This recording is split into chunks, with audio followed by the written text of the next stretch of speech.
Sir, नगरमध्ये सध्या आपण पाहिलं तर 11 दिवसात 4 हत्या झाल्या. पोलीस प्रशासन या सगळ्यात फेल झालंय का? सगळ्यात महत्वाचं जी गुन्हेगारी वाढते त्या गुन्हेगारीला कंट्रोल केला पाहिजे. जर काही गुन्हेगारांचा एक गुन्हा 2 गुन्हे जर फगत राहिले तर त्यांना अजून त्या ठिकाणी बळ मिळत असतं. त्यामुळे वेळच्या वेळी गुन्हेगार प्रवृत्तीच्या लोकांना दाबलं पाहिजे. ही सगळ्यात महत्वाची भूमिका आहे. आणि कायद्याचा बऱ्याच वेळा धाकच राहिलेला नाही. सगळ्यात महत्वाचं कायद्याचा धाक निर्माण करण्यासाठी अशा गुन्हेगारांना त्या ठिकाणी योग्य कारण रेकॉर्डवरले माझं तर म्हणणं आहे जे रेकॉर्डवरले गुन्हेगार आहेत त्या रेकॉर्डवरल्या गुन्हेगारांवर कठोर कारवाई केली पाहिजे. मग का होत नाही? म्हणजे ह्याचं नेमकं कारण काय आहे? हे सहकारातलं नगर गुन्हेगारीकडे कसं वळायला लागलंय? म्हणजे बीड नंतर आता कुठेतरी नगरचा नंबर लागतोय की काय, अशी अवस्था आहे.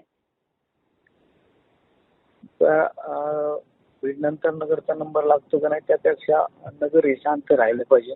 ही सगळ्यात महत्वाची भूमिका आहे. त्यामुळं पोलीस प्रशासनाने त्यामध्ये लक्ष घातलं पाहिजे. आता नवीन आमच्याकडे ESP आलेले आहेत. नवीनच एक 10-15 दिवसापूर्वी जॉईन आहेत. आता त्यांची खऱ्या अर्थाने कसरत राहील.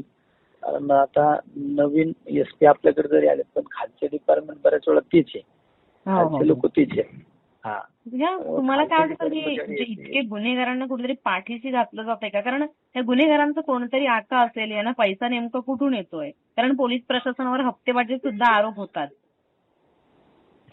गुन्हेगारांना बऱ्यापैकी काही ठिकाणी आका आहेतच बऱ्याच ठिकाणी. पण जे आका आहे तेच कधी कधी समाजापुढं एक शहाणपणा शिकवण्याचं काम करतात. पण हे सगळं गुन्हेगारांनी आपल्या पोलीस प्रशासनाने शोधलं पाहिजे.